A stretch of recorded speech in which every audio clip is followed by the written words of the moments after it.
Hi friends, this is Indian mom from Malaysia. வாங்க இன்னைக்கு grilled mac cheese pasta எப்படி செய்யணும் பார்ப்போம். ஒரு panல 1 ஸ்பூன் அளவுக்கு பட்டர், 1 ஸ்பூன் அளவுக்கு garlic, 1 ஸ்பூன் அளவுக்கு மைதா சேர்த்து நல்லா கிண்டிக்கோங்க. பச்சை வாசனை போனதுக்கு அப்புறம் ஒரு அரை கப் அளவுக்கு பால் சேர்த்துக்கோங்க. அதே கப் அளவுக்கு 1 கப் அளவுக்கு தண்ணி ஊற்றி நல்லா கிண்டிட்டதுக்கு அப்புறம் இந்த டைப் ஆஃப் பாஸ்தா வந்து சேர்த்துக்கோங்க.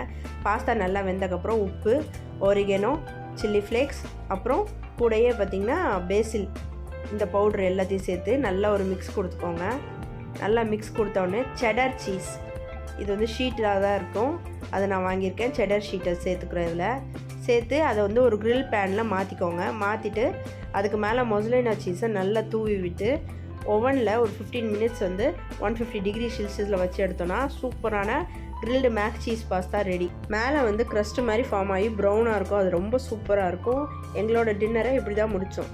ஹெல்த்தியாக சாப்பிடுங்க, ஹாப்பியாக இருங்க. தேங்க்ஸ் ஃபார் வாட்சிங்.